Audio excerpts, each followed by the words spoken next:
We had a deal, you fucking animal! Oh, dude, did you fuck this bread?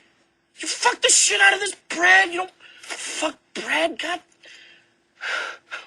I had me a vision.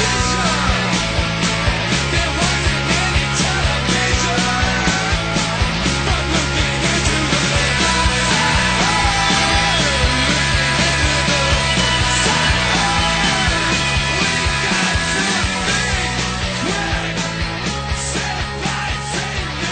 Hey, how's it going, everybody? This is Shaun. And Sarah. And welcome to my Future Husband Facefuck Podcast, episode 22. Holy guacamole. Oh, yeah. We've almost caught up to our ages. Almost. Oh, a couple more. 5 more. Yeah, 5 more. 5 more. By that time, you'll probably be 27. Yeah.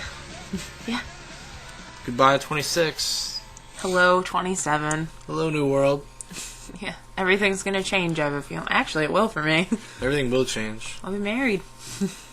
Everything's gonna change. But you know what's not gonna change? What?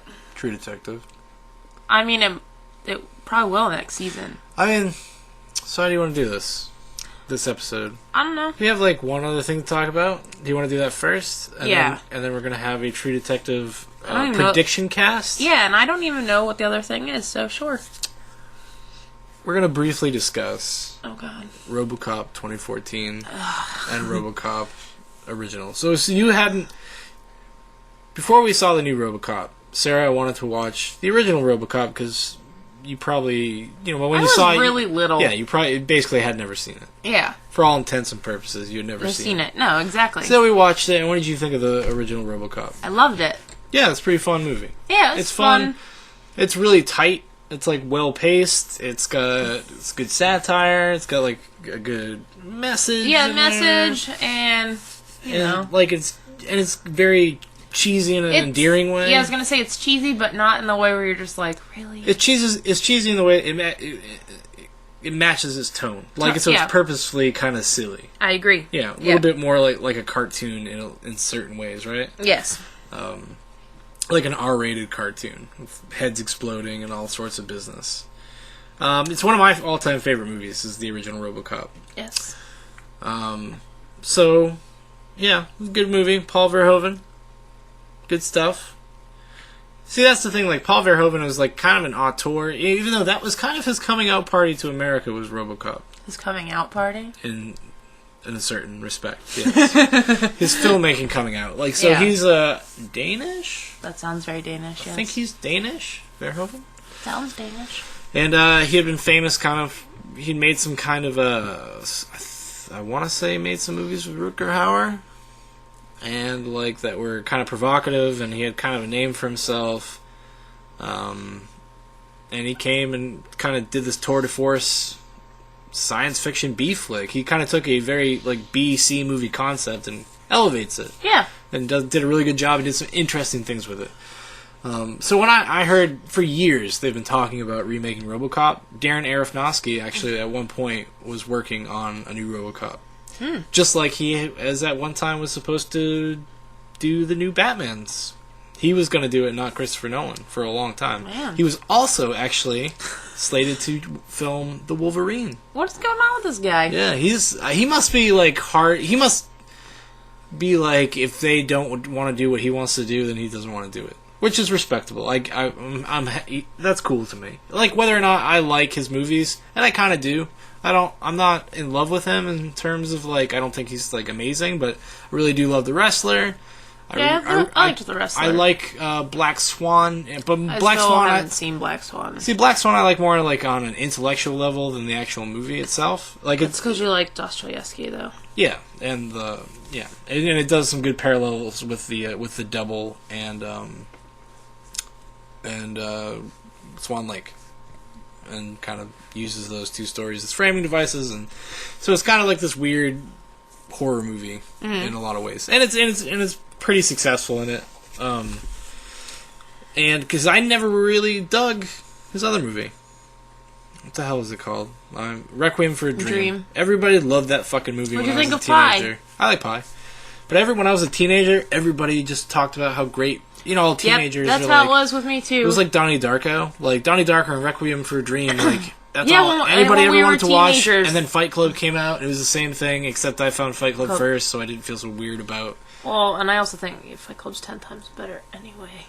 Yeah, that's more of a... David Fincher is pretty good. Yeah. So.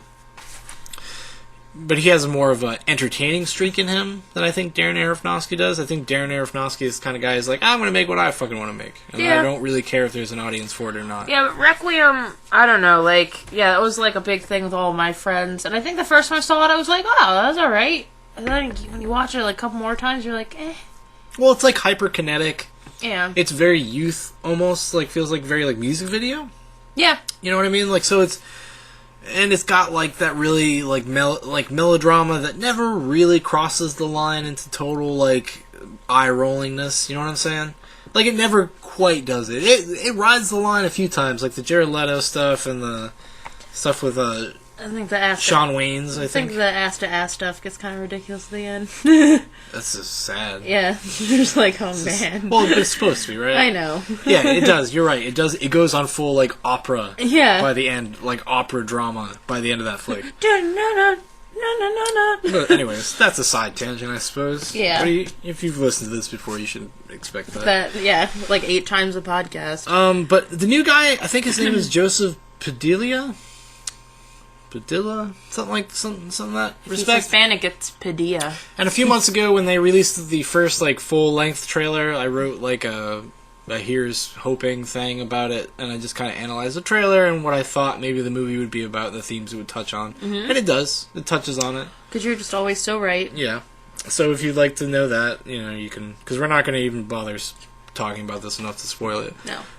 But, you know, it touches on, like, drone culture and armored police and the kind of privatization of the military. Mm-hmm.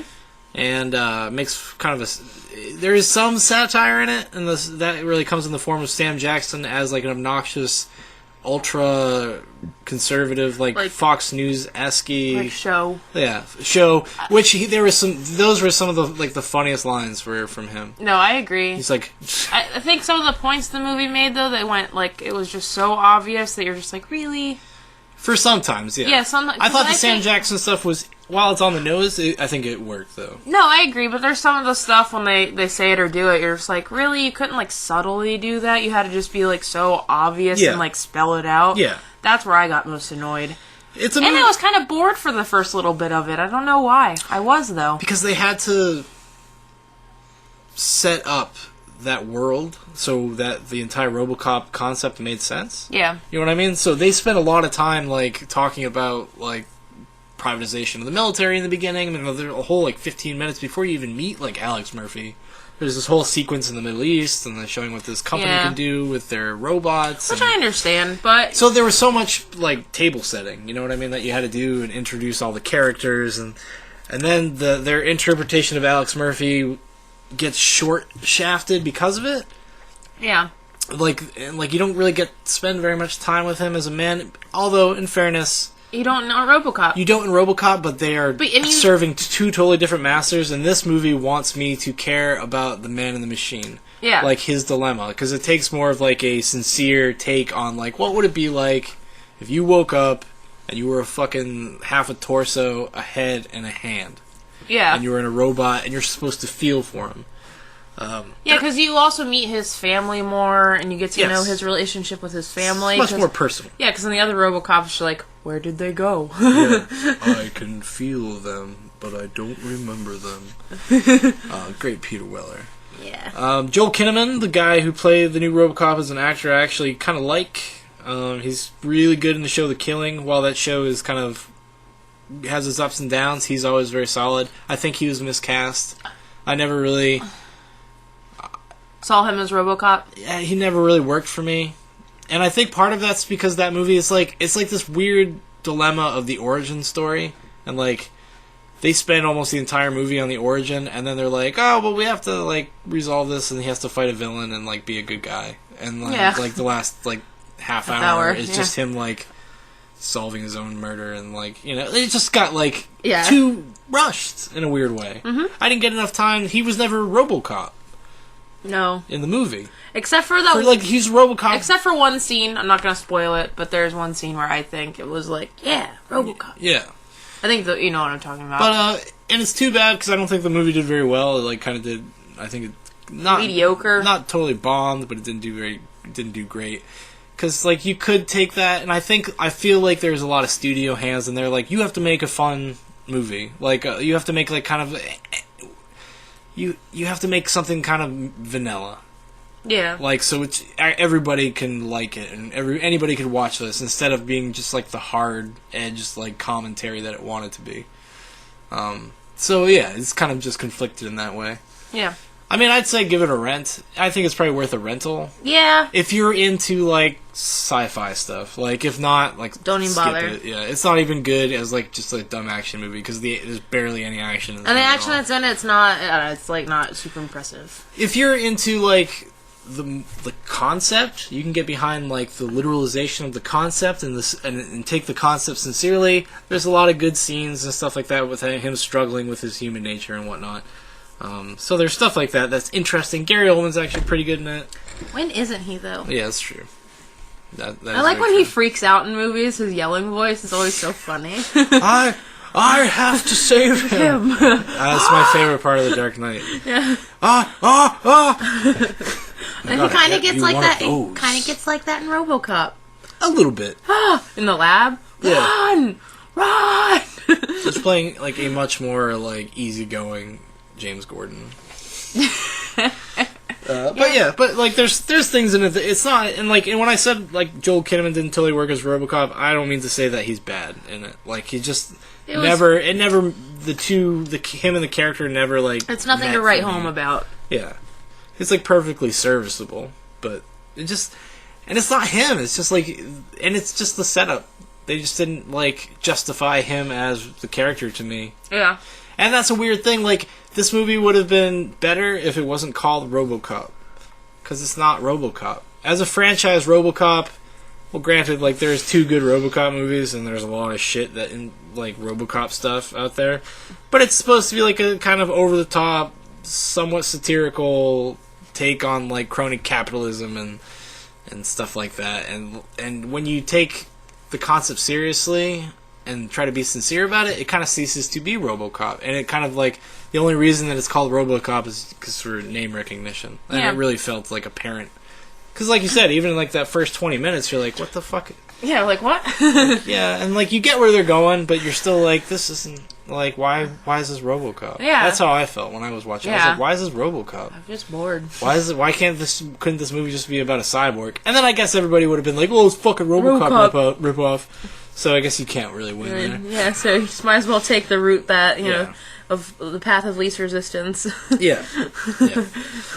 I'm happy I went to see it just because I'm a RoboCop fan. Yeah, it was a good Valentine's Day. It wasn't better than Die Hard. Yeah, that was our Valentine's Day movie this year. Last year was Die Hard 5. Which is terrible. Which, Die Hard 5, I thought we were going to walk out of the theater at one point. Yeah. Because we're just like, this is fucking retarded.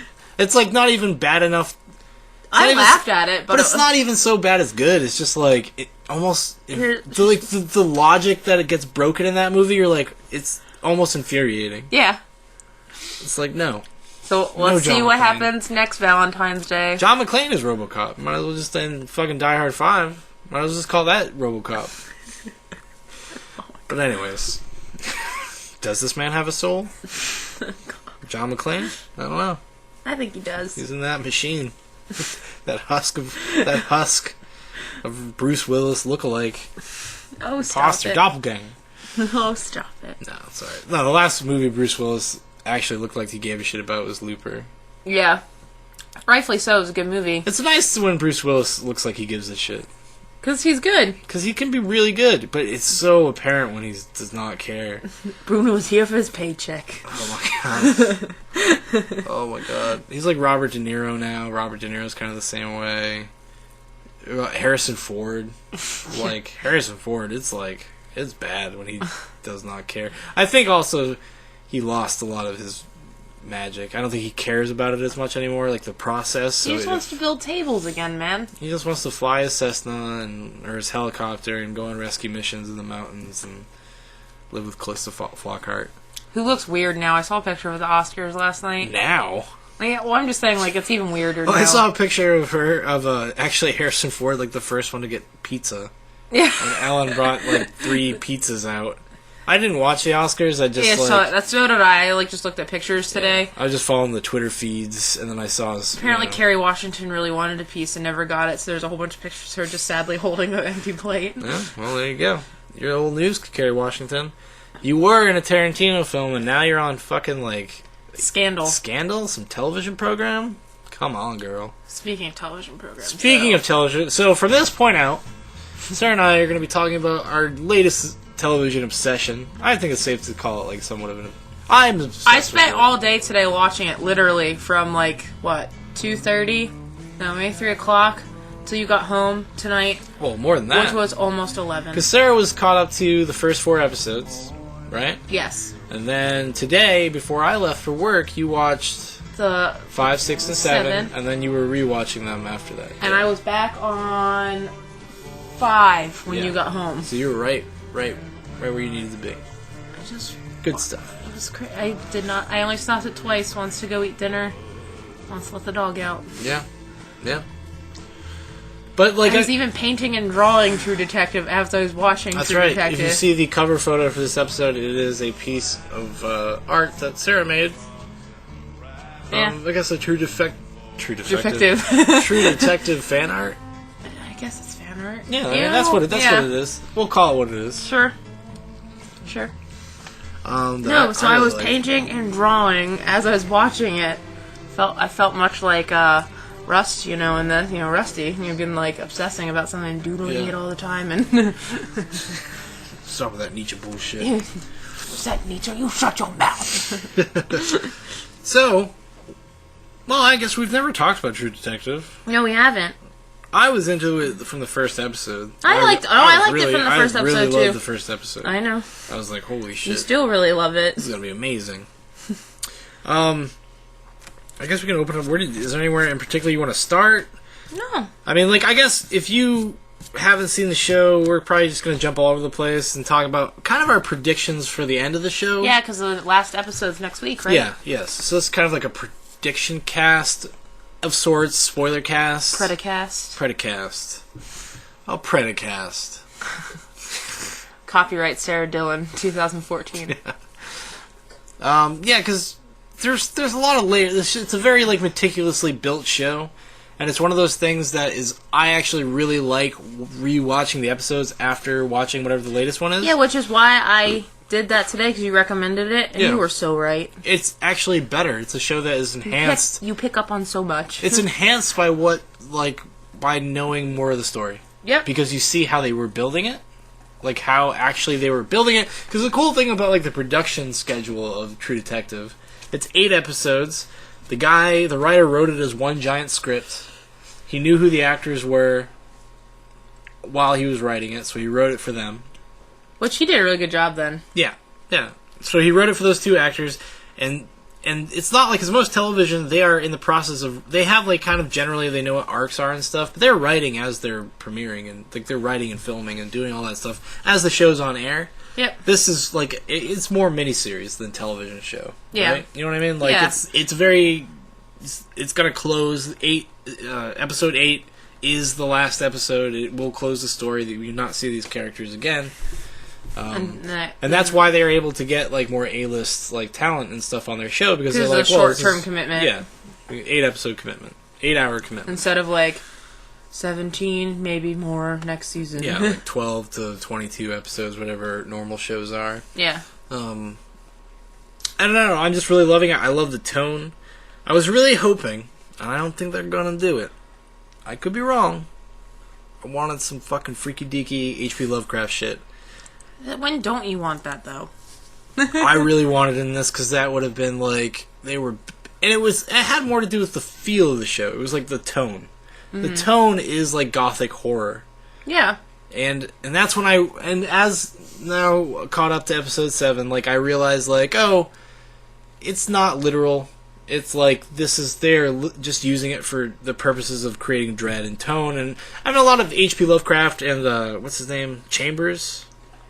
There's also a somewhat sci-fi horror writer from the late 18th century that inspired H.P. Lovecraft and stuff. And he wrote a series of short stories, and the name of the short story series is The Yellow King, which is part of the show. They make a lot of references to the Yellow King and whatnot. And the main story, the actual story of the Yellow King in the collection, is the Yellow King is a play that once you read past a certain point, you like go crazy and like lose your humanity and stuff like that. Maybe they're alluding that to religion in this. Yeah, and there's the whole Carcosa business. Because I think it's going to end, it's going to be a little more conventional than maybe I wanted it to be. I was hoping there's going to be cosmic terror. No. There would be these people were worshipping an actual ancient god, and somehow that would come into play. But it's a pagan cult. That's with all the rich elite people of the area that are sadists and fucking weirdos and crazy people. Yeah, and did it through the means of religion and education. Yeah, they use Christianity as their smokescreen to get kids and and then alternative education to It actually has roots in a lot of reality. Yeah, no, for sure. Start as pedophile rings and stuff like that. That's kind of what it is, right? And they just add this occult element to it. It makes it creepier. But who's the killer? Who's the Yellow King? Who's the Yellow King? There's a couple. I don't know if we're ever gonna find out who the Yellow King is. I'm split between whether the show is going to resolve itself or whether it's gonna be just resolve Rust and Marty. And that could mean a whole plethora of things. I think we're going to find out. I feel like Russ dies. I feel like Marty... Yeah, I think Russ will die. I think Marty has to make a decision. That's going to, compromise himself. It's either I can stand for what's right and who I am. Although, Marty seems so, disgusted by the whole idea of child pedophilia. That he... I mean, he fucking, executed that dude, Reggie Ledoux, in 1995, the first guy when they were saying that this was the guy. Well, and then he, beats the shit out of those two older boys that are fucking his daughter, too. So I think it's anything with, innocence or whatever. But I'm led to believe that his daughter is involved in this ring. And how do you feel like his daughter is involved in the ring? Something actually just popped up in my head, but I'll discuss that after what I already discussed with you. No, you can discuss your new theories. I am. Okay. So I think it's going to be a decision for him, Marty, because I think his daughter is involved somehow, either was a part of it and got out of it somehow, or I don't know. But so one point, this is all this from rewatching it, I picked up on stuff. So one point, Marty's leaving his house, and by the door is a child's drawing in crayon, and it's the spiral. Mm-hmm. There's a symbol of the cult. Yeah. His daughter is playing with dolls of, all in a circle around this naked girl, and they're, the one guy's getting ready to, have sex with her. Yeah. Just like in the videotape that they find, where the Russ shows them in episode 7. That's what I'm going to get to in a second. Okay.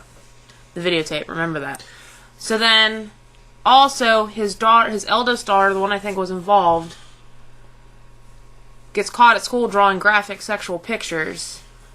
And what it is a guy getting jerked off by a girl. Yeah. And then also her acceptance of, sleeping with two guys that easily at an early age. At 15? Yeah, at 15.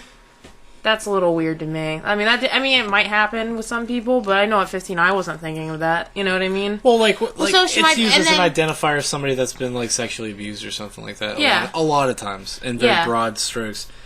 Yes, and then also the videotape, I think, had his daughter on it. No, they know who that is. It's Dora Lang. Oh, it's not? Okay, it's not? That's not his daughter. So his daughter's nothing to do with the videotape? I don't believe so. I think... No. I was just thinking because the way he reacts to it is a little, I know he's upset by the whole situation, finds it disgusting. Yeah. But the only other time you see him so repulsed is after he beats the guys who, fuck his daughter, and then he throws up. Because he's, while he's a flawed person, deeply flawed, He's kind of a bad father.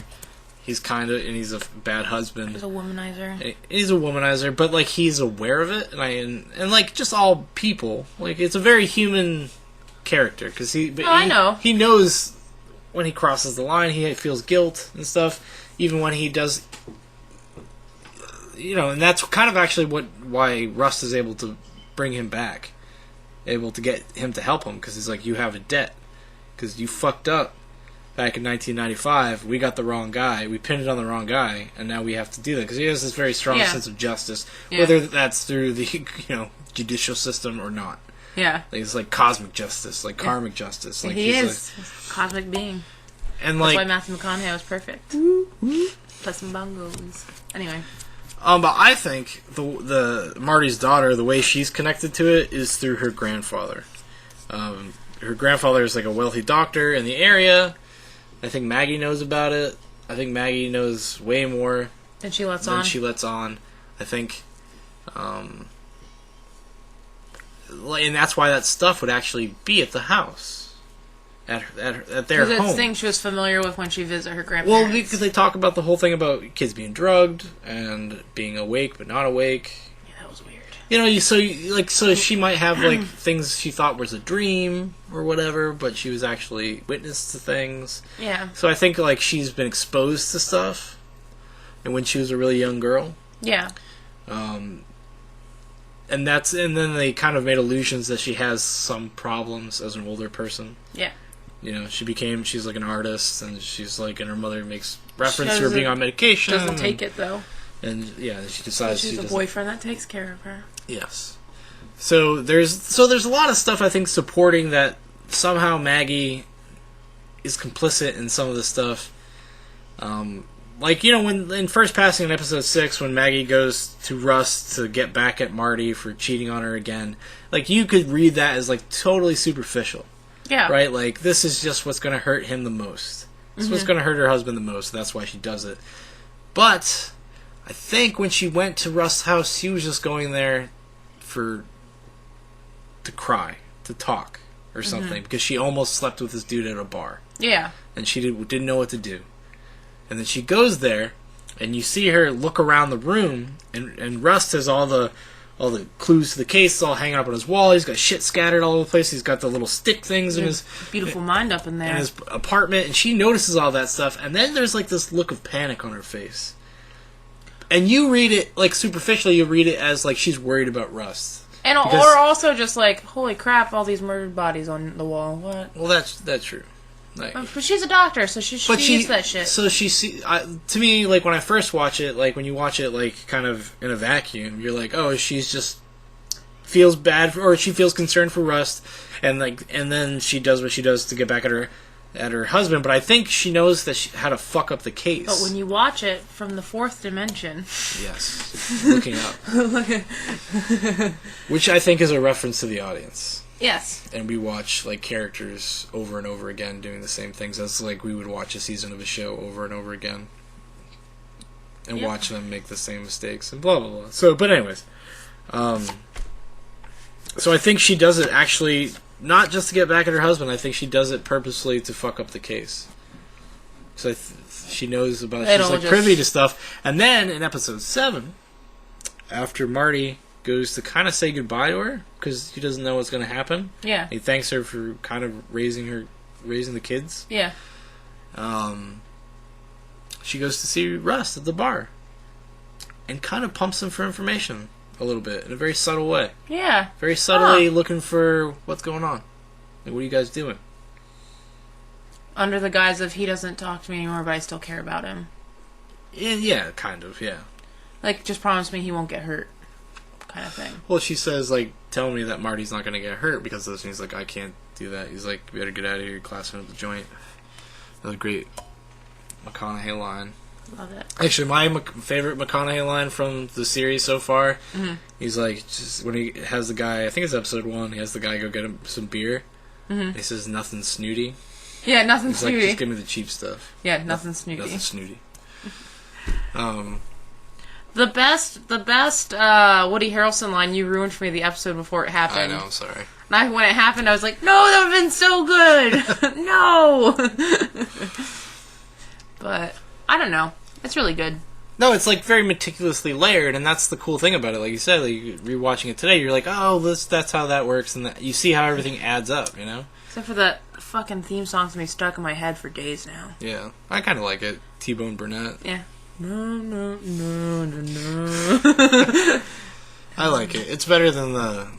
I feel like it's like the reason it's called True Detective is to be like branding with like True Blood, even though they have nothing to do with each other. Just the name, like. I hope not. HBO's got True Detective and True Blood. No, they better not have anything to do with each other. I'd be so pissed if Sookie shows up. Just dances in a field. No, but what do you think? Where do you think this is all leading? Do you think it's going to be like conventional? Yeah. Like the ending? Do you think it's going to get? I don't think it's going to get resolved. Like in terms of like we find the answer to everything. I don't think we're finding the answer to everything, but I think there'll be enough there so you can make your own solid conclusion. Yeah. I think they're going to allude to Maggie. I don't think they're ever going to say it, but I think they're going to make strong allusions to like Maggie's family. It'll make us the true detective. Well, that's kind of doing that, right? Because it does make you feel like you're on a clue hunt, right? Yeah, a little bit. It does. Like, especially when you are rewatching it, because you're looking out for things. Because that like kind of signify the cult or other people, you know? Because now, like, even upon like rewatching it, the names that pop up later that at the like upon first viewing, whether it was because I didn't pay attention enough, like they mention the same core 5 people over and over all again the time, but but you never see them. You only see them once. So it's like it doesn't stick with you as much. Washes over you. Yeah, and then when you rewatch it, you're like, what? Like, how did I miss that? I just said it. Yeah, I said it in the first episode. Done. Well, it's kind of solved. part of the brilliance of the show is that it's kind of like it's never unfair. It's never trying to cheat you. So it's like, no, we told you. You just like, but because it's week to week, people tend to forget. You know, because those episodes are dense. Like they're dense hours. Oh, it is. You know It's not like okay. So Sherlock is kind of the same way, or it feels like each episode is like a mini movie in a way. Yeah. But they all do still link together. Yeah. And Sherlock is dense, you know. I think it's more fun though. No, that's what I was getting ready to say but like this is like afterwards you're just like. Yeah. Let me sit with that for like 5 minutes. On a side note too, know what I found really cool today? What? What's McConaughey's undercover name? I don't remember. Crash. What's our dog's name? Oh, our dog's name is Crash. Yeah. It's like, shit, yes. Actually, here's a funny little factoid that I came across. I don't remember where I read this, but Matthew McConaughey, I saw him when I was a little kid. Where? One of his first acting gigs was on Unsolved Mysteries. No way! Yes, and there are references to that episode in True Detective. No, there's not. Yes. The truck he drives is the same kind of truck. And stuff like that. So it's like little fan service type things, I guess, for the writer. But the thing is... was just like, I will only be a detective. But the thing is, like, there are... I can't remember the episode specifically, but the person that wrote about it, like... And maybe this was on, just a comment on a post I read. Yeah. And, like, apparently some of the things in the show line up with that episode. And they're like... And he dies in that episode, so he's probably gonna die. I think he already said that. He's pretty much said, like, I want to die. Well, like, and I think...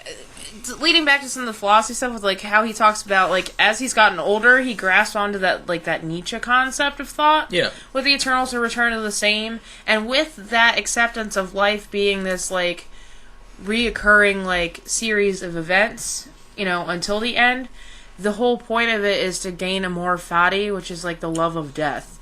So you love the end of it to go into the new. Yeah, I was going to say to begin again. Yeah. Yeah.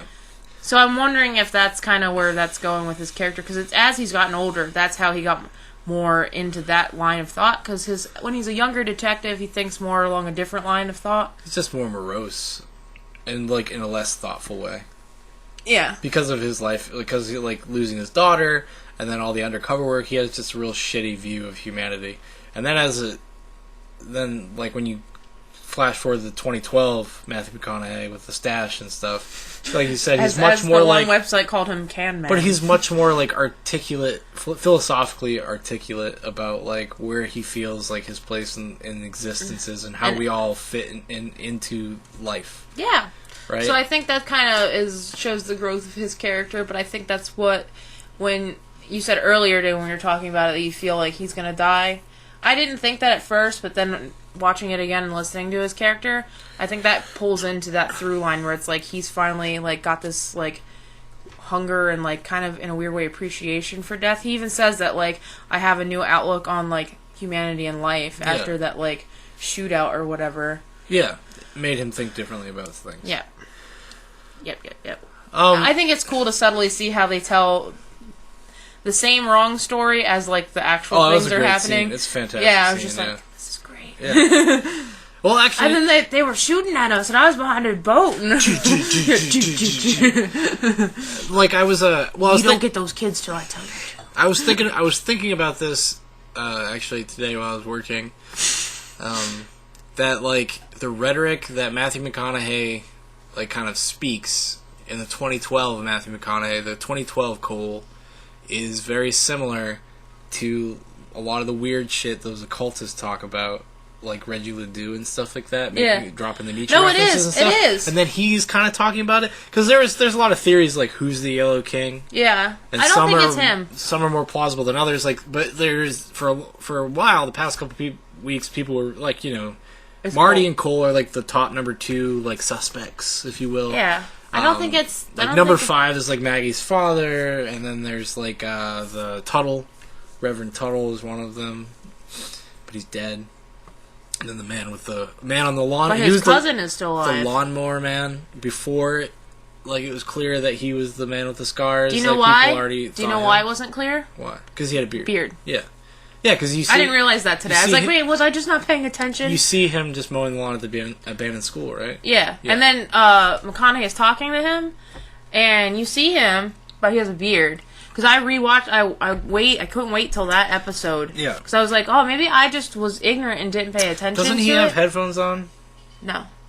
The lawnmower man doesn't in that scene? Does he have green headphones on? Or green, like... maybe, earmuffs? but because I mostly paid attention when he was talking to McConaughey. Because the picture of the little girl and it has green ears. And I think I remember him having like greenish like maybe ear protection or ear headphones or something while he was mowing the lawn in that scene. I was more paying attention to see if I just missed the scars like an idiot, or I was like, no, he had a beard. It's not obvious. I think if you were to, in hindsight, you'd probably see it, but like it's not obvious, and they're more subtle than you're led to believe. Yeah, it's not the like scarring. It's not like spaghetti. Yeah, the spaghetti monster, the spaghetti man. Some really hyperactive Italian trying to give you some spaghetti through the woods. Try my spaghetti. That would terrify me if I was a little kid. Yeah. But episode 7 it's a really great setup, I think, for something like really cool. Because there's only like a few big reveals in every episode.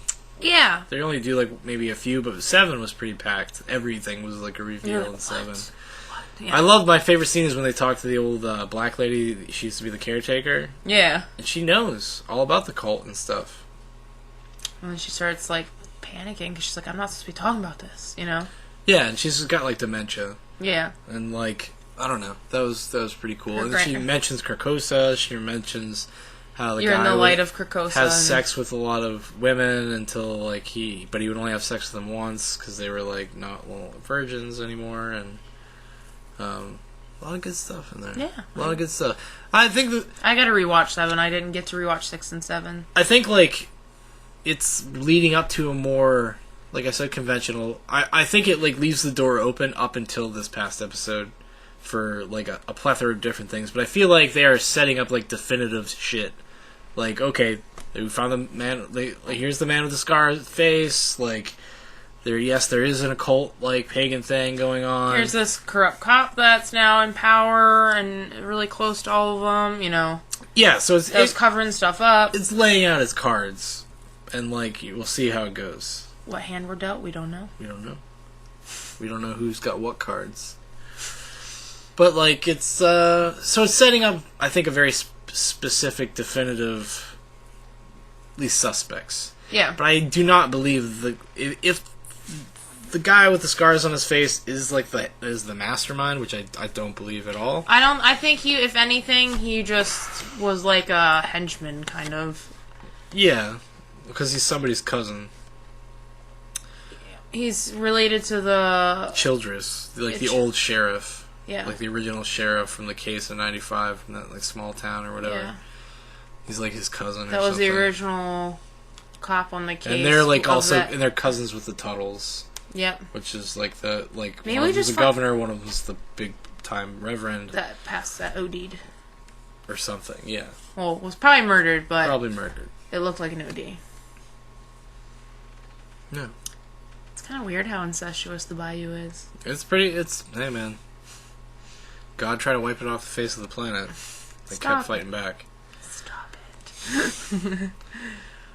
No, I love it, and that's the thing I love about the show is that they really use Louisiana to like great effect. It like creates because Louisiana does have like this really scary but beautiful kind of landscape. Yeah, it's really, and they use it really well in that show, and like, it definitely feels like a very like Southern Gothic like tale.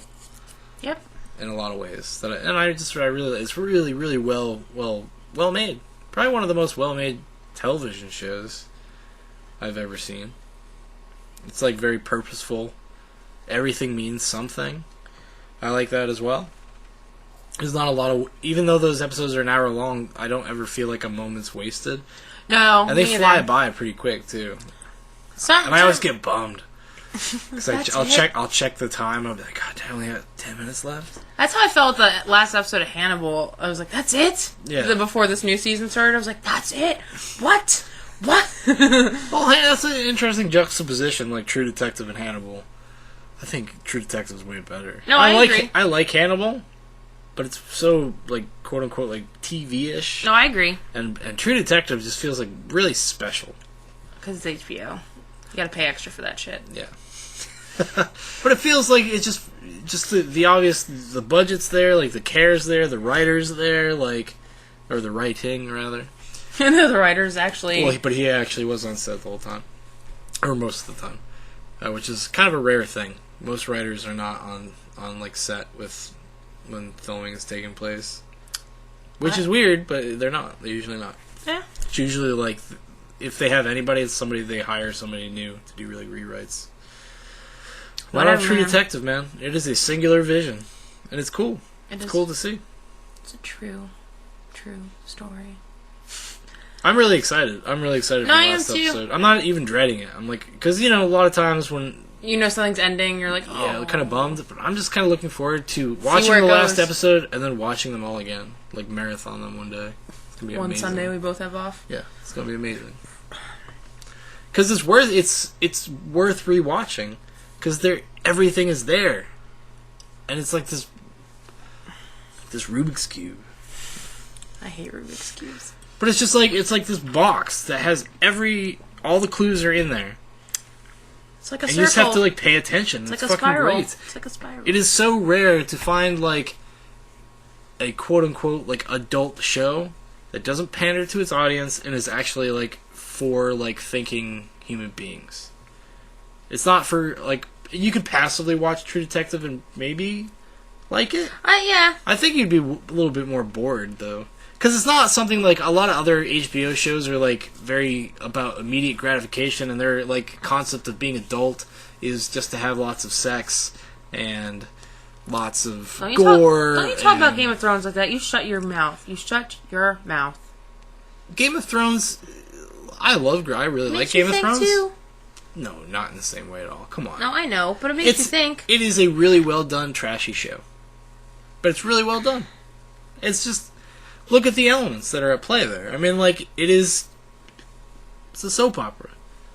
But it's just really well done. And, like, that's what most shows are, granted. But, like, Game of Thrones has so much gratuitous shit just to be gratuitous. Like, it's distracting at times. Where True Detective, actually... There isn't a lot of gore, there isn't a lot of sex, like... Yeah, it happens every now and then.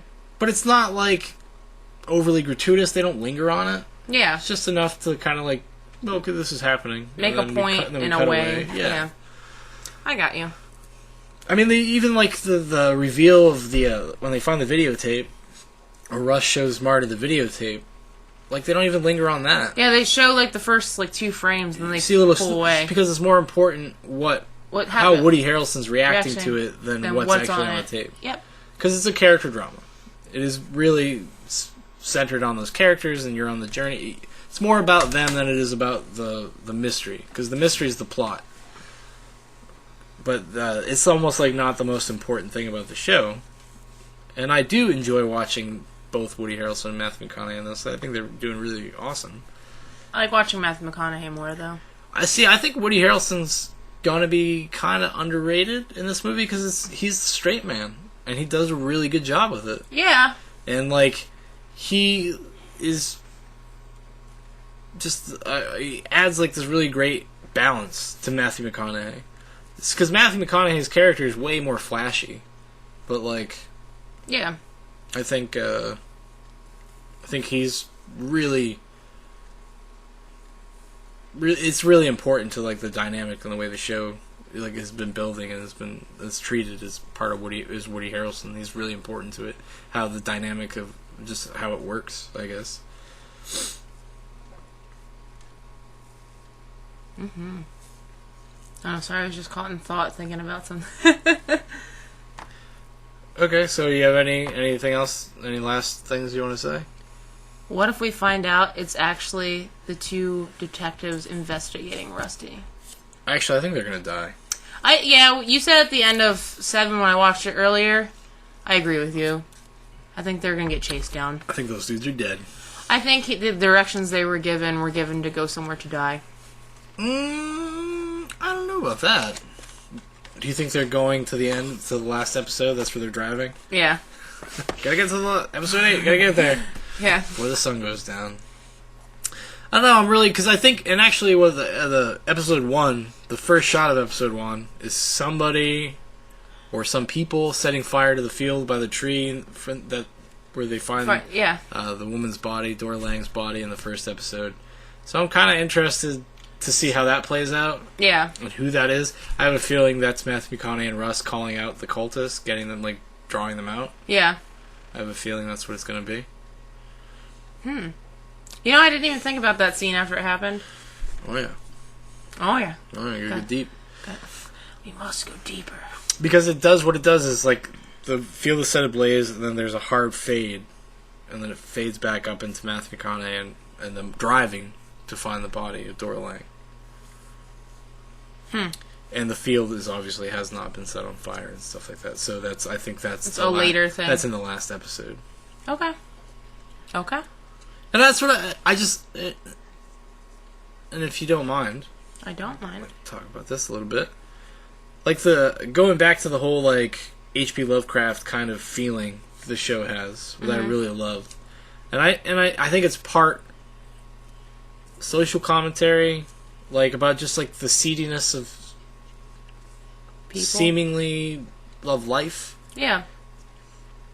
And small towns and kind of religious mindsets and stuff like that. Although it's not as harsh on it as I thought it would be. At first. I thought it was going to be a lot harsher. Especially when Tuttle goes in and talks to them, says it's obviously an attack on Christianity. Mm-hmm. Kind of drops that after a little bit.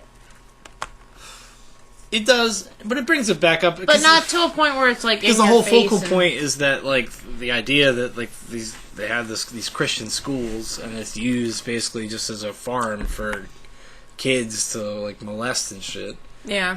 That's pretty gross. It's kind of gross. It's pretty damning. 16 students at a time. Boom. But yeah, like, and it's a testament to, like, the score and just the cinematography. Like, you just always feel like dread. There's always dread, like, dripping and, like, almost like just evil. Like, feels like it's coming into the frame, like, at the edges, you know? Like, that's how I feel. I can, like, feel it's like a guttural feeling I get from it. That's the Lord scaring you, Shaun. Yeah, is that what it is? Yeah. And that's kind of like, that's why for, like, first, probably up until, like, episode 5, I was like, kind of almost like, they're gonna do some fucking crazy shit. And like the way Matthew McConaughey's talking about the fourth dimension, I was like, they're gonna, oh my god, they could do it. They might do it. They might get fucking wild. I never thought that. I thought it was just... I think I just got caught up in it. No, I'm just saying, from my standpoint, I never thought it was going to be anything like crazy like that. I always thought it was him, because the way they build him as a detective, I always thought he just got way into the mindset of these people. And I think that's what it is. Yeah. He just got so, like, into it and became it that it just, like... Well, before you find out, like, what he's been doing in the 10 years since, or whatever... I thought, like, and you don't know what broke him, what made him quit, and what made him disappear. I thought, like, maybe he saw something really fucking crazy, and it, like, just destroyed him. Like, mentally, spiritually destroyed him. Yeah, like a crime scene or something? Not necessarily a crime scene. I thought it was going to be, like, literal, like, a fucking, like, monster. And Shaun, you're reaching way too far with that. No, I don't think so anymore. I don't think that's what's going to happen at all. But I think for the first... like 3 or 4 episodes, I thought it was entertainable. That could be the thing, and when I kind of thought like, oh, they're gonna go really get Lovecraftian, because Lovecraft. That's the thing about Lovecraft. It's about mostly tone and existential kind of ideas of terror, and it's not so much about the monsters and stuff like that. I thought they might be something like with like and they were bringing the Yellow King and this Carcosa thing, and I was like, oh, maybe it's like an old god, maybe it'll be like almost like a Cthulhu-esque like type thing that like they're feeding the children to Cthulhu. Not necessarily feeding, but it was like a form of like worship or something like that to something weird, like weirder than they still should be feeding the children to Cthulhu. It's not Scribblenauts. No, but just weirder than, like, oh, they're just a bunch of elitist rich people that are fucking paganists, and they're, like, part of this old cult. Yeah. Like, I didn't think it was going to be... Because in terms of, like... It's weird to call something like that conventional, but it is. Like, it is. It kind of feels conventional. Like, I have seen other things like that, just not as well done. Actually, it kind of reminds me a little bit of, that movie I really like, Ben Wheatley, Kill List. Yeah. Yeah. Where it's like this weird hitman drama, and then it turns into like this occult thing for the last 20 minutes. But then if you rewatch the movie, you're like, oh, that was all throughout the movie. The whole movie's totally been leading up to this. Yeah. It's been totally, like, it's obvious in hindsight, you know? And that's kind of why I like Kill List. That's why I really like True Detective, because, like, in terms of, like, a mystery story, I don't like mystery stories that are predicated on a bullshit twist. Yeah. That, like, I couldn't see coming at all. Like, there was no way to figure it out, because they're going to enter, like, this... At the last act, they're going to, like, throw in this thing that totally changes everything. A Deus Ex Machina. But the shoes were red. Dun, dun, dun. No, but, like, this... Like I said, like we talked about earlier, like, rewatching it is almost... funner than watching it. It's funner the second time around, because you're like, oh wow, this is really. Is funner a word? It is now. Copyright Shaun Deegan. No, but it's just really meticulous, like, and it's all there, and it has been setting up things, and nothing is like bullshit. It's not bullshit. Just like the usual. Why I like the Usual Suspects? Well, oh, you shut your mouth. It's all there. It's not though. It is on the billboard. Which they show parts of it throughout the movie. But let's be honest. And if you pay attention, it's there. Then you go, oh shit. That's not at all true. The whole movie is somebody's story. Is a phony story. Yes. That Verbal is saying. I was actually thinking about this earlier, because I was like thinking about like good mysteries that have like fair conclusions. You're in a bag on my favorite movie. No, and I like The Usual Suspects. I do like that movie a lot. But I don't think it's entirely fair. I think it, and especially because it has to like explicitly draw your attention to all that stuff at the very end. Well, the cop is thoughtfully looking around his office, drinking coffee, and he notices all these things that were involved in the story, and he's like, oh my gosh, go Kokogi, or whatever. The barbershop quartet story. Yeah. And that's like the name of like the corkboard company or whatever. And like, I think it's awesome. I couldn't have, if they didn't show me all that stuff, I would have never realized that. Nobody would have until you watched it like a million times, maybe. That's because you're in the view Because it's not of the even, cop. but it's not that even that specific. While the more movies going on, that Kevin Spacey is looking at stuff, and that's where he's getting it from. Just shows you how he really is. He's that good. Well, yeah. Well, he's not. It's not. Well, I no, still think it's a good ending because you couldn't figure that out beforehand. Like, it's not leading up to that. That's just something like they're like, oh, this is where he was getting all of his stories from. All these things in the office. Oh my god. And let's show them to you. Because that's the only thing you can do. But I still like that. What about movie. Memento? Memento's more of a gimmick. Okay. Because, like, there's... That was the next thing that popped in my head with, like, there are clues in the movie. There are clues, and it doesn't... But it does... It's one of those things that really spells it out for you pretty succinctly at the end of the movie. Yeah. Like, it does. It spells it out for you pretty hard. Which I don't have and like I said, I don't have like a problem with that because I like Memento, I do. And I liked it the second time I saw it too. So take that, America. I don't think it was predicated on that twist. Like that didn't make it a good movie. Like certainly the first time I saw it, I was like, whoa, Yeah. holy fuck. And I think it's a really interesting way to tell a story, but it's gimmicky. Where True Detective, everything about it feels Natural. It doesn't feel gimmicky. It's not predicated on twists. It is meticulously telling a story, and everything is there to support like every new episode. Yeah. So nothing feels like bullshit. It never feels false. I guess it always feels true. Oh my god. Stop it. Stop it. Okay, Sarah. Final conclusion. Conclusion time. Mm-hmm. Episode 8. What's gonna happen? I think they are. I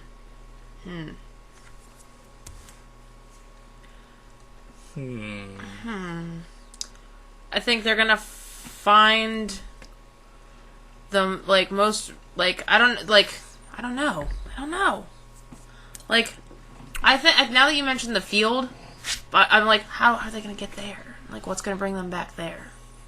That's what I'm wondering. I feel like that's something to draw out the people. Maybe they're doing something nearby and they set the field on fire to like create chaos, like a diversion. That's or what something. But is that what it's gonna be, or are they gonna have a showdown with someone there? Yeah, I think they're gonna go and like kill a bunch of people. Okay. I feel like that's a very Marty is. Maybe Russ is already dead at that point. Oh, what if Russ dies like within the first 10 minutes of the last episode? I'm gonna be And bummed. it's all Marty. Actually, that'd be pretty ballsy. That'd be pretty fucking ballsy if they did that. Like he gets Rusty gets poisoned or something. Just like Tuttle mysteriously got poisoned. No, not quite. And then you find out it was Marty. It was his twin brother all along. This hasn't been Rust. This has been his twin. And then Rust shows up all clean shaven. Like Terminator at the end of Terminator 2 coming over the thing at the fucking steel mill. And then he's just Pulling like... a shotgun at the liquid Terminator. And he just looks at his brother, he's like, God damn it, Carl. God damn it, Carl. I don't know, though. It's gonna be interesting. I hope they do... Because the more... I hope that they do address the reason why things were with his daughters the way they were. 'Cause I don't think they would just put that in there for passing. I don't think it's going to be direct. You don't think it's going to be direct? I just hope they do, because, like, you think someone that writes with such intention would not have things like that in there without, like, serving a greater purpose? Well, it's like you said before, like, the whole thing, like...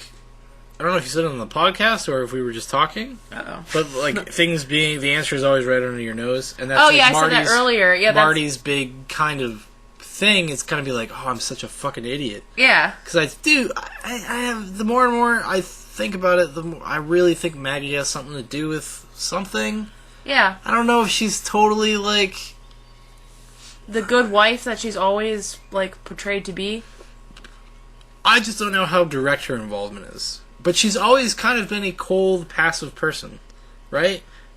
Even in their loving, tender moments and stuff like that, even before, like, she knows about his infidelity. She's always got this weird kind of distance. It's always like a detachment about her.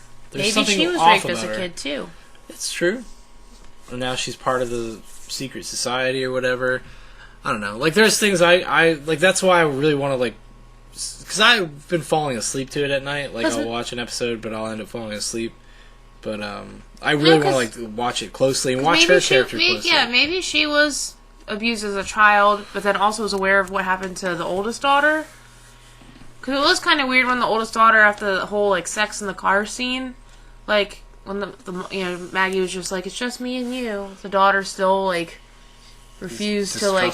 Doesn't trust her. Doesn't trust her. That could be just her being upset, and I understand that, but usually, at least in stories, like, at least, like, one of, like, the kid will confide in someone, you know what I mean?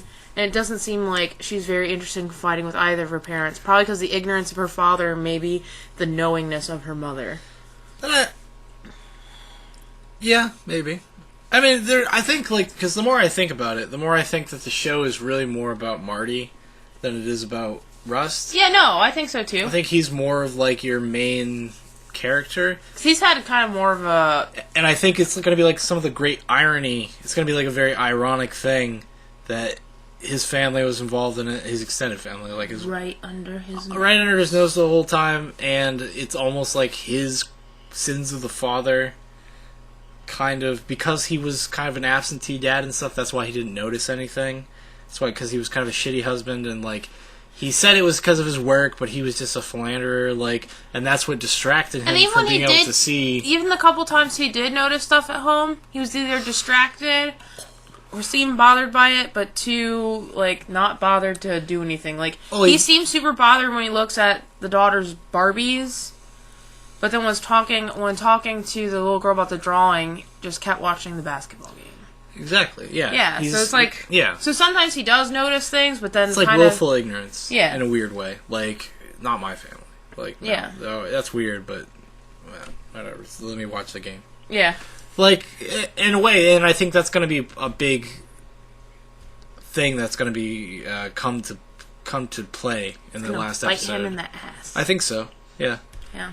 And, like, you know, how could I not have known type thing. Like, that's going to be his, like... conclusion. His Greek tragedy ending. And then he's going to shoot himself in the head. Something's going to happen. I don't think he'll let it go. I don't think he's... The way they set Marty up... He'll just go into Hulk mode. Well, the way they set Marty up, it wouldn't make sense for him to be, like... Unless they put his family up, like, as on the auctioning block type deal, as a bargaining chip. Like, you know, like him just to wash his hands and walk away, or take some sort of, like, position, like, we'll give you this if you keep your mouth shut type thing. Like, now we own you. Maybe he does have some involvement, because, like, his, like, go-to when he's upset with, a woman especially, is, like, calls her a slut or a whore, and all these girls that you find that are missing... or had issues with with the cult or whatever's going on. They all had, like, were abusive to their, like, had suffocated their kids, or, like, were, like, former prostitutes trying to find a greater calling. Well, I think he has, like, a, So that's kind of weird. That's another weird thing to me. I don't understand. Well, I think it's more of, like, an ironic statement about Marty than anything, because, like, Marty is, like we said, he's an absentee father and stuff. You know, he's not really, like, an evil person, but he's not the best either. But he's not a good dad. He's not a good father or a good husband. Like, but if you notice, like, the women he gets involved with are all really young, and crazy. But, like, he plays a paternal role in their lives, and he's, like, doing that while his family is kind of ignored. But he's fulfilling, like, a father-like role for them as, like, a protector and, like, the authority figure. And, all that dick shaking you do couldn't smell crazy pussy. Oh, McConaughey. All right. Well, all right. Yeah, because I think it's gonna be more like profound. I think like Marty's journey than Cole's, because Cole's you can kind of just read. He just kind of says it. He's kind of just... He kind of just says whatever he's about to do, and then he does it. And so it's not really like a big surprise. How many fucks he give? 0 fucks. Actually, I think he gives all the fucks. He gives all the fucks. And that's actually... So, in a weird way, I'm like way more interested to see what happens with Marty than I am with Cole. Because I kind of know. You kind of have a feel for... I mean, it could surprise you, but at the same time... It could. I just don't feel like anything that has come so far in the show leads me to think that Cole is anything other than what he says he is. Or, like... And he already has kind of said he wants to die. Yep. Like, he wants to close the loop, as he said. He's like, I've just been spiraling downward and, like, this bullshit fucking life of sex and violence and blah, blah, blah. And I just want to close the loop. Yeah, I think he says those words, actually specifically. He says, I'm going to close my loop. Maybe he's a looper. What? I'm going to go back in time. Let himself get shot by himself. Yeah. By Matthew McConaughey in the Unsolved Mysteries episode. Looper! Suck on my blunderbuss. Yeah, I don't know. We'll see. It's fucking really And then we'll awesome. have a follow-up podcast. Yeah, we'll do Maybe one. I'll have another painting. Who knows? Do one of Marty crying while his daughters are like dancing behind him at a club with a bunch of dudes. Yeah, that's not happening. Maybe I'll do a Marty one too. I don't think anything's gonna top that badass flame though. That was pretty sweet. That was pretty sweet. I'm looking at a picture of it though. I could look at the real thing. The real thing's a lot better. The picture doesn't do it justice. No. Makes it kind of flatter. A little bit, yeah. You really gotta see this in person, folks. Come to my gallery opening, happening never. Who knows? Maybe one day. Yeah, right. You never know. I'll just have a whole exhibit of true detective art. Yeah. Get all your paintings and go down to the local art and be like, I want to have a showing. It's probably that easy. Maybe. No. I doubt they're booked very far in advance. They'll be like, well, what's your mission? What's your statement? And I'll be like, Like, fucking life, yo. Get in my loop. You'd be like, listen, man, life is a flat circle. I'm sure. Yeah, I'm sure that. You just give the monologue of, like, McConaughey while he's being interviewed, the whole thing, from the beginning to end. Nothing snooty. Yeah, and then Give some cheap beer. they're like, security, like, at I each work arm. 4 nights a week. And when I'm not, I'm drunk. Get a mustache. Pull my hair back in a ponytail. Yeah. Oh my god, we should be them for Halloween. Oh, maybe we should do. Oh my god, Sarah and I are having our wedding on Halloween, and we're gonna like get dressed up. And we're like, Sarah, you pretty much know what you're gonna do. Yeah. I have an idea. Like I was gonna be Ash from Evil Dead, but you know that could change. Like mine's pretty like pliable. Like I would like you to be Ash from Evil Dead though. Yeah. What if we were just Marty and Cole? I just wore a bald cap. You're gonna be Woody Harrelson? Yeah. You're gonna talk through gritted teeth? Yeah. Yeah. Drew. God damn it. No. I like my idea. Okay. I think you were making a mistake, but okay. No, because then people just confuse me with Hank from Breaking Bad. Oh, that's true. Yeah, that's true. He looks like a fat Bruce Willis. I was watching this from Jimmy Kimmel does these things where he has celebrities read negative tweets about themselves out loud, and then they kind of react to them or they don't. And the guy from Breaking Bad, Norton? Yeah, he was like at Dean Norton just looks like a fat Bruce Willis, and he just like made a face into the camera and shook his head. I'll just show you. We should watch those. That's a pretty good one. Some of them are pretty good, and some of them are just like they're like that's the best you could do. Yeah. Like the John Hamm one was just like I hate John Hamm and his stupid face. John Hamm just went what? He's just offended that there was no other effort put forth Yeah. to criticize something about him. Yeah, he was just like John Hamm has fucking big ears. yeah. And there's some that His it was penis like is distracting. I don't remember. It was one actress. It was like I'd rather cut off my arm and like fuck myself with my detached limb than have sex with this actress. And I was like, oh my god. Oh, it was probably what's her name? Horseface. Sarah Jessica Parker. Sarah Jessica Parker. No, there is one with her on it though. Good. We are tangenting. I don't like Sarah Jessica Parker. I mean, it really has nothing to do with what she looks like. I just don't like her. I mean, girls just want to have fun. Classic 80s movie about sneaking away and going to a dance contest, man. Hey, you know. With Helen Hunt. You know what show is terrible? What? Sex and the City. I never watched it. Or I saw the first one. Saw bits and episode here and there of the show. And then I never watched the second one. The second one is the one I actually want to see.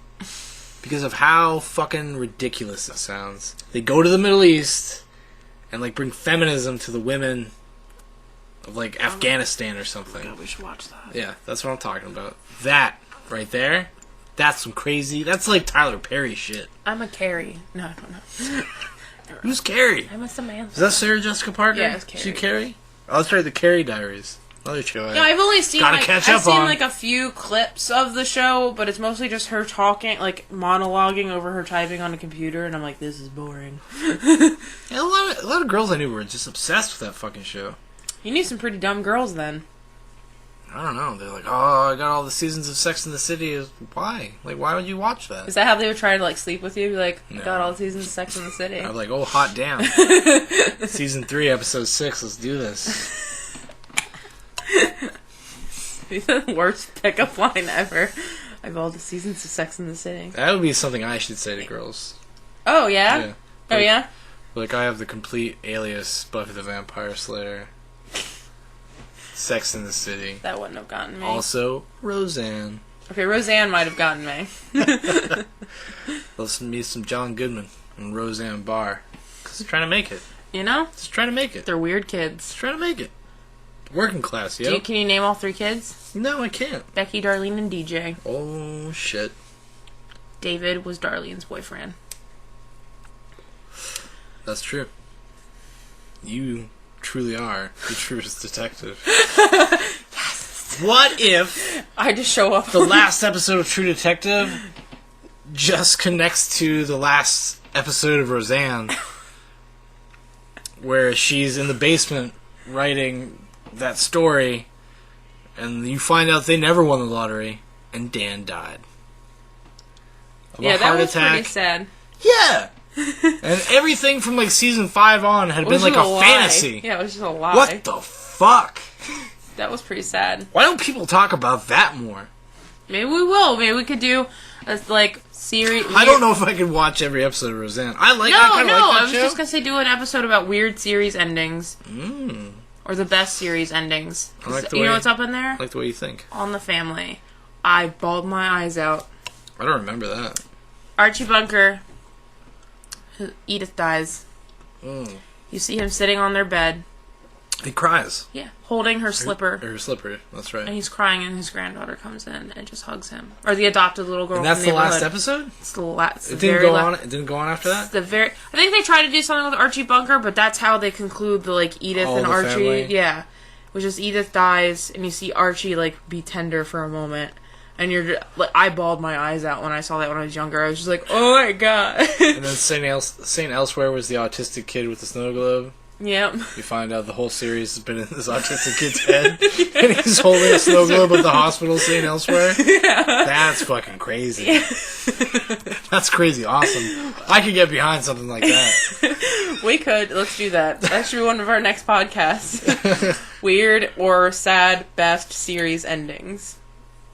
Yeah, the craziest ones. Well, out of left field ones, right? Let's do it. Okay, we can do that. We gotta do some research. But let's do it. How does Who's the Boss end? Sha-na-na-na. I don't know. I don't remember. I gotta figure that out. I gotta know. I gotta know. Okay, we'll find that out. I gotta know. I gotta know. Alright. Who's the Boss? There's a great episode of Community where there's a class that tries to answer the question who's the boss, and then the professor's like, no one's the boss. Like, it's like the great, like, like commentary the show's making or something like that. And all bed disagrees, and he comes up with this big convoluted answer why, like, the woman that Tony Danza works for is the boss. Okay. She's the boss. Okay. I don't know, it was funny. It was funny. It was hilarious. I really like Community, so. I know. Alright, well, I think that's going to about do it for us today. After our total de-evolution. Yeah. Yeah. That was fun. Yeah. Talking about True Detective for most of it. And Roseanne. We stayed on course for most of it, though. I'm pretty That's proud of probably us. our least tangent-y episode. Yeah, I think we went on like 2 or 3 tangents. That's pretty good for us. I mean, sometimes our tangents will go on for like a half hour. And then we'll just start another tangent and then be like, oh wait, what were we talking about? We're supposed to be talking about something else. Like that Darren Aronofsky thing, I felt like that almost derailed the entire podcast. Because I was like, we're supposed to be talking about Robocop. Shit. But we got back on track. We got it back on track. Alright. Alright, everybody. I'm Shaun. I'm Sarah. And you've been listening to My Future Husband Face Fucked, episode 22. Thank you. Goodbye. Peace out.